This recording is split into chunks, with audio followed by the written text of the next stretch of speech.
Boa tarde, hoje é dia 17 de outubro, estamos aqui com mais uma gravação do nosso podcast semanal, né?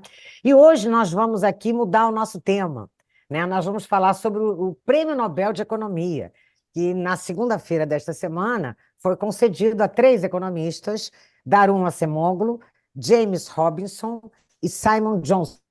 Eles receberam o Prêmio Nobel com um estudo sobre o legado, vamos dizer assim, do colonialismo, né? É um trabalho que ajudou a entender melhor a desigualdade de riqueza entre os países, e na medida em que destaca o papel das instituições na prosperidade e no desenvolvimento de sociedades, né? E eu acho que a grande contribuição dos autores vem da incorporação da agenda política à agenda econômica. Então, hoje nós estamos aqui com o Antônio Luiz Lixa e a professora Viviane, professor também Lixa, e a professora Viviane, que vão falar um pouco sobre o mérito disso, sobre os três autores e sobre a contribuição que eles deram à ciência econômica. Então, Lixa, você com a palavra. Tá. Obrigado, Margarida. Então, acho que os três autores, Acemoglu, que nasceu em Istambul, na Turquia, o Johnson, que nasceu em Sheffield, não, no Reino Unido, e Robinson também é cidadão britânico, eles também são cidadãos americanos, tá? Mas estudaram na Inglaterra, mas depois desenvolveram seu trabalho mais acadêmico como professores nos Estados Unidos, basicamente no MIT, tá? O artigo pelo qual eles está sendo otorgado o Prêmio Nobel pelo comitê, eh, o título dele, digamos, seria As origens coloniais do desenvolvimento comparativo, não? Uma pesquisa empírica. É um trabalho que foi publicado em 2001 no American Economic Review, não? Uma é, revista muito prestigiosa, não? Provavelmente das mais prestigiosas na nossa profissão, tá? Então, no começo da década de 2000 e que teve muito sucesso, tá? Eu vi anteontem o número de citações que esse paper tem, são quase 20 mil citações, que é um número muito alto para um paper científico, não? Assim, tiveram uma grande repercussão. De qualquer forma, provavelmente para o grande público, o trabalho de Acemoglu e Robinson, mais destacado, foi um livro que eles publicaram em 2012, tá? Porque as nações fracassam, o título, não? O subtítulo é As origens do poder, da prosperidade e da pobreza, tá? Então, tem basicamente o paper inicial e depois tem esse livro que teve, digamos, virou um grande best-seller. Esses autores, acho que provavelmente a Acemoglu é o líder intelectual do trio, tá? Eles estão interessados basicamente hoje em dia por análise ou estudo do papel das instituições e como que elas afetam a prosperidade, tá? A partir dos anos 90, eles começaram a estudar outros temas como inteligência artificial, tá? Tem todo um debate, eles fazem um debate sobre se deve ser ou não regulada, o papel da tecnologia, os efeitos da automação no mercado de trabalho, será, estudos de casos de distintos países, tá? Mas a gente vai basicamente limitar nossa análise ao paper pioneiro, aquele paper de 2001, que a professora Margarida destacou como tratando basicamente a relação que a gente pode ver no colonialismo, não? Ou seja, como o efeito que país, como que foi dado processos de colonização em distintos países. Eu gostaria de destacar, antes de passar a palavra para a professora Viviane, não? Que o comitê falou que o que eles se destaca naquele paper de 2001 é estabelecer uma clara cadeia de causalidade, não? Então, basicamente esse problema da causalidade, mostrando as relações entre instituições criadas para explorar massas que foram prejudicadas pelo crescimento no longo prazo, não? Então, ou não, tá? Ou seja, É, de alguma forma, se a gente tem que falar desse paper, o próprio Acemoglu falou na segunda-feira, quando começaram essa entrevista depois do Prêmio Nobel, que a gente poderia considerar aquele trabalho como uma espécie de resumo, um estudo, um resumo sobre o que é um experimento natural, não? Que foi criado a partir do colonialismo para analisar como é que as instituições afetam ou não a prosperidade dos países, tá? Então a gente tem aí dois conjuntos de temas, não? Ou seja, o problema da relação de causalidade que existiria entre instituições e prosperidade, e o fato de esse paper representar experimento, um quase experimento ou um experimento natural, tá? Então, eu pediria à professora Viviane se nos pudesse explicar essas ideias de quase experimento, papel, como que eles pensaram nesses temas, os pontos que foram abordados, tá? E em que medida isso destaca a importância da causalidade? Porque muitos dos pontos que eles levantam já eram conhecidos por outros autores que também, institucionalistas, historiadores econômicos, que ganharam no Prêmio Nobel. Então, um pouco, se a Viviane poderia nos esclarecer os pontos centrais de por que eles ganharam o Nobel. Bom, boa tarde a todos e todas. Obrigada, Lixa. Obrigada, Margarida, pelo convite. É, Bom, como você já adiantou, Lixa, os autores não, como todo prêmio Nobel, né, eles não receberam o prêmio por uma obra, né? É pelo conjunto da obra, né?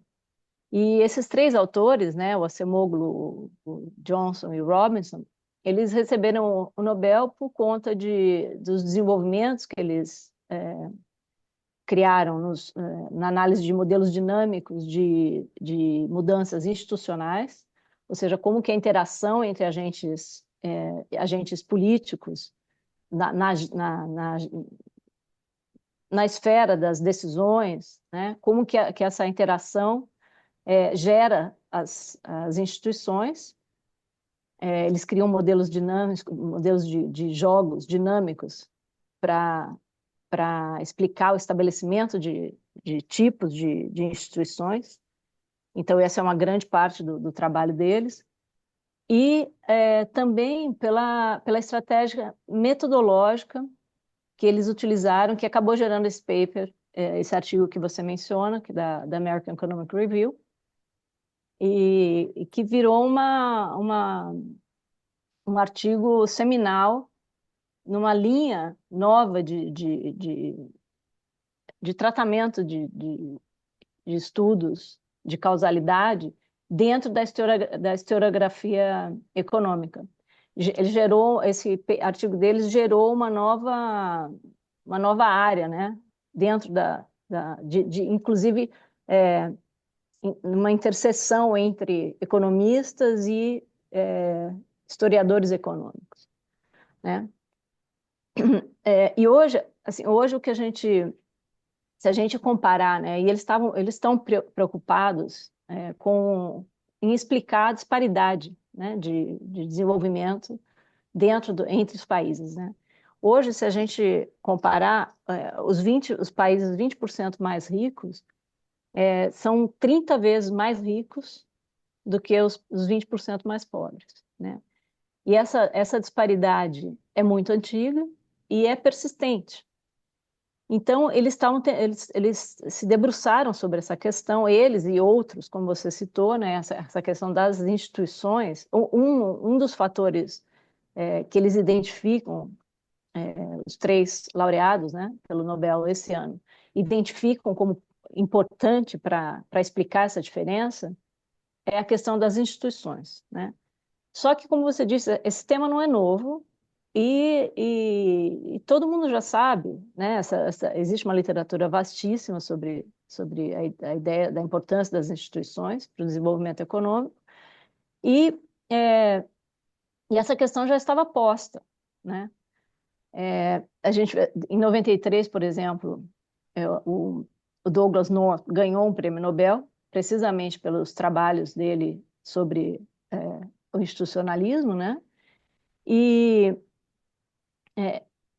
e agora eles estão recebendo, à primeira vista, parece que é pela mesma razão, né? Por apontar a importância das instituições para o desenvolvimento econômico e ajudando a explicar a disparidade de renda entre países. Mas uma das coisas interessantes que esses autores trouxeram é utilizar uma metodologia diferente, né, para explicar isso. E assim, a pergunta que eles estavam querendo responder não é se as instituições são importantes para o desenvolvimento, que essa resposta é um sonoro sim, né? Claro que é importante, mas será que o tipo de instituição causa crescimento? O tipo de instituição causa essa disparidade de desenvolvimento econômico entre países? Esse conceito de causalidade dentro da economia torna a pergunta muito mais difícil de responder, na verdade, né? Porque uma coisa é você associar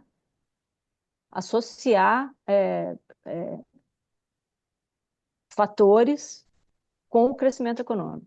Uma pergunta diferente é você conseguir afirmar que que um determinado fator causa o crescimento. E foi nesse sentido que eles inovaram, vamos dizer assim. O que que eles pensaram? Eles pensaram o seguinte: bom, primeiro, assim, não tem consenso sobre o que causa desenvolvimento. Tem uma miríade de fatores, né? A qualidade das instituições é uma delas, mas o estoque de capital, a qualidade da mão de obra, até condições físicas, né? Clima, distância do Equador, a região, condições climáticas, etc., seriam fatores que atuariam, né? No caso das instituições, já existia evidências de que o tipo de instituição influencia, né? Estudos empíricos que mostravam isso. Por exemplo, estudos comparando a Coreia do Norte com a Coreia do Sul, ou comparando a Alemanha do Leste, a Alemanha Ocidental e a Alemanha Oriental, que essas mudanças de padrão político, né, de regime político, elas geram uma janela de oportunidade, vamos dizer assim, para estudar o efeito da mudança, né? E no caso desses autores, o que eles fizeram? Eles buscaram evidências da época colonial para tentar ver se o tipo de instituição causou uma variação de crescimento. Qual que é a dificuldade para se identificar esse chamado efeito causal, né? A dificuldade é que você precisa de variabilidade no tipo de instituição que não esteja relacionada à renda do país. Essa é a dificuldade. Porque tem duas questões. Primeiro, que países o desenvolvimento pode gerar instituições melhores, né?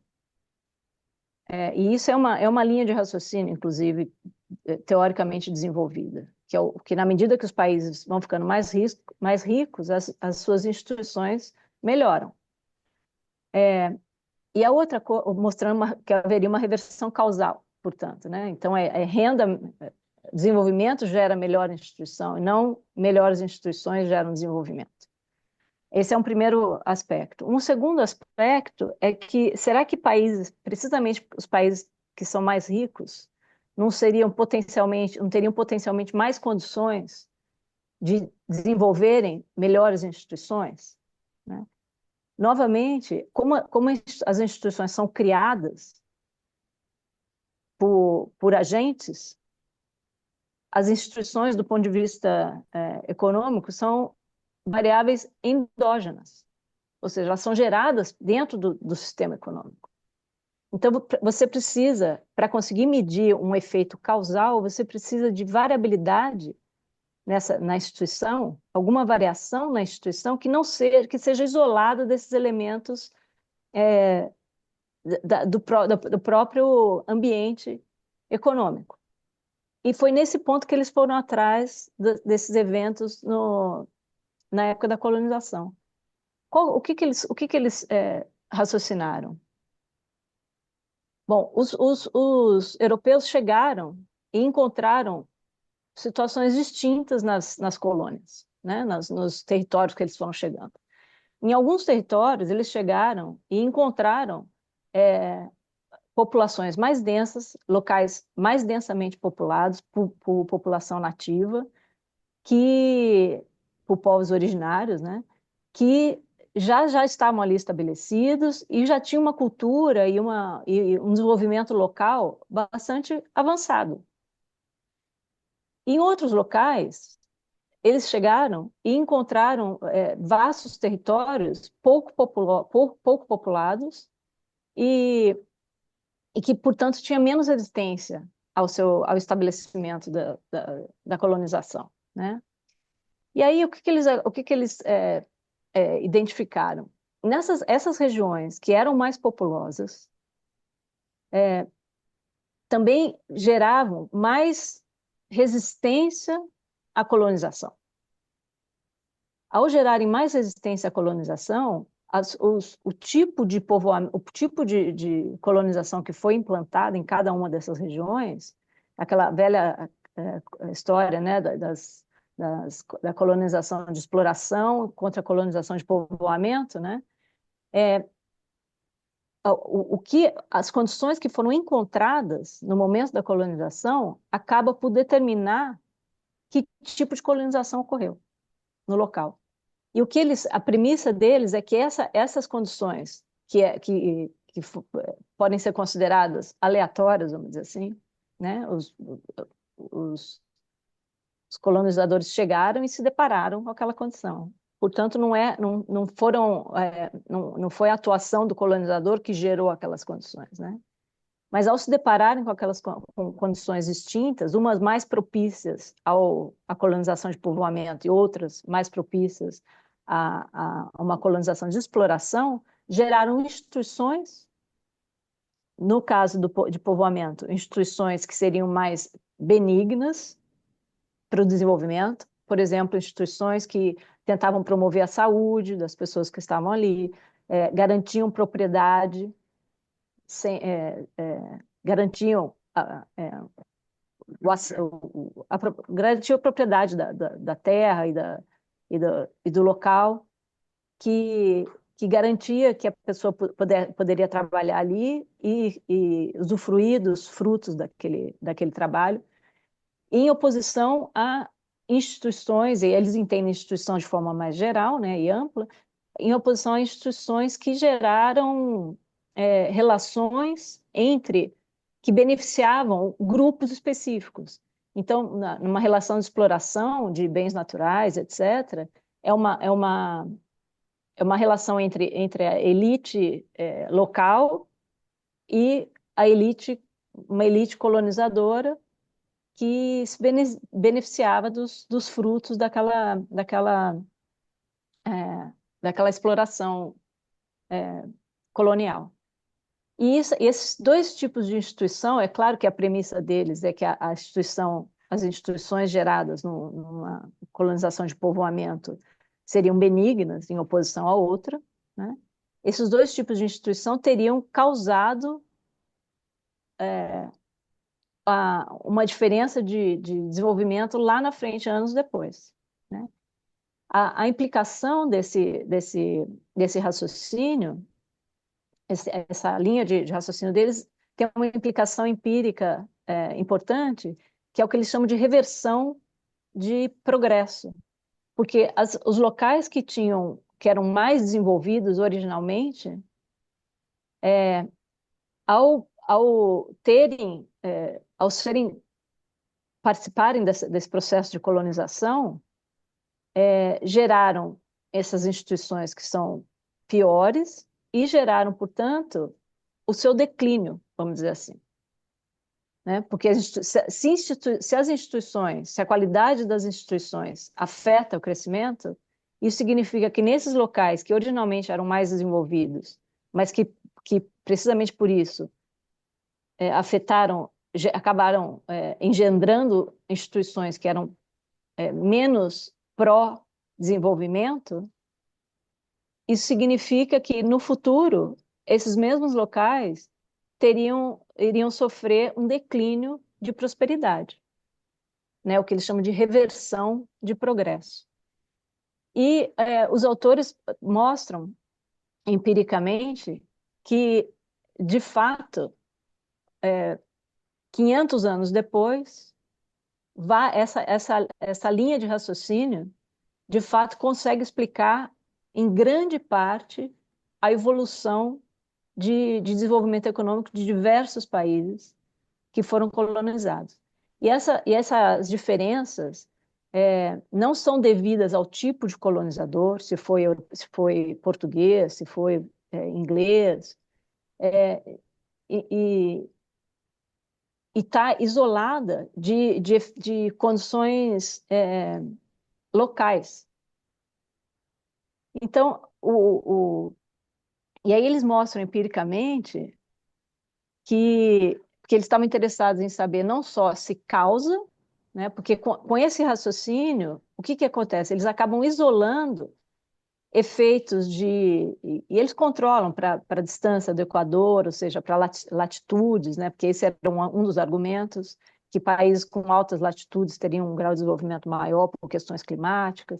Eles controlam para várias dessas outras coisas, até o tipo de religião que está no local, etc. E eles conseguem constatar que, de fato, mesmo isolando todas esses outros fatores, essa variabilidade de instituição acabou impactando o crescimento futuro desses países, a renda per capita desses lugares.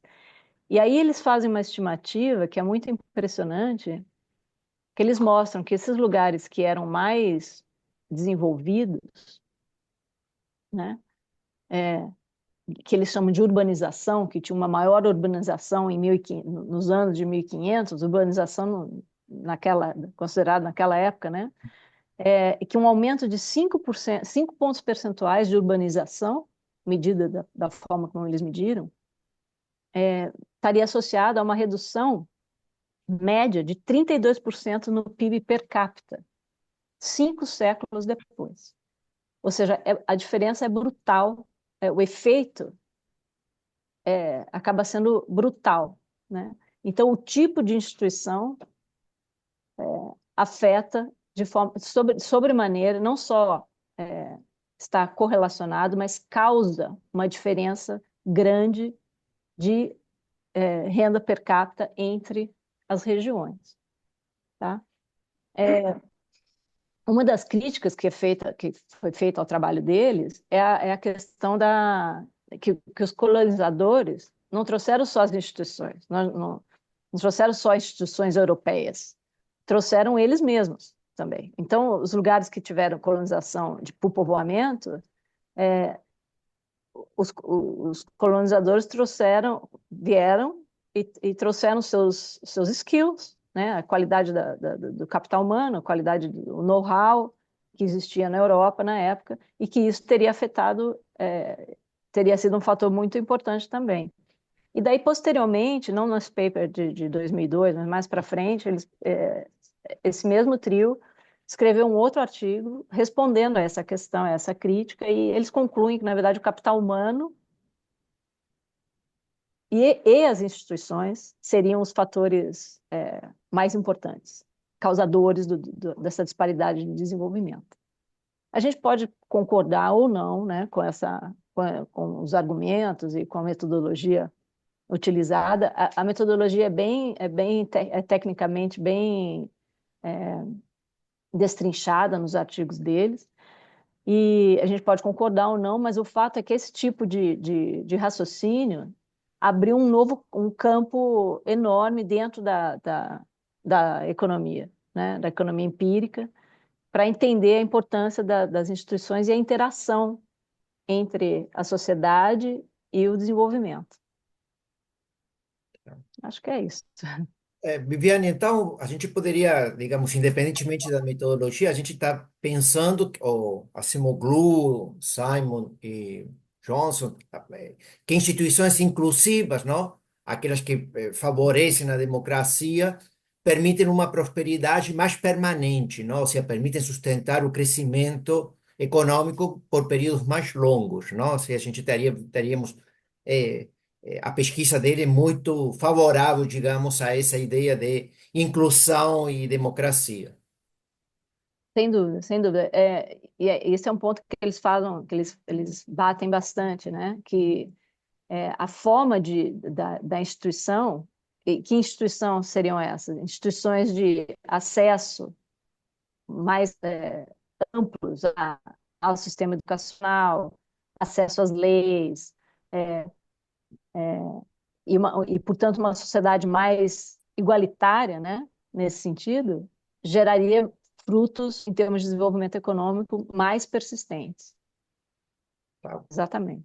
Ok. Obrigado, Viviane. Margarida. Bom, gente, então, Viviane deu uma aula para a gente sobre os trabalhos desses três autores, né? Muito obrigada, Viviane. Então, nós vamos encerrar por aqui hoje a nossa discussão com os nossos ouvintes, e na quinta-feira que vem a gente retorna.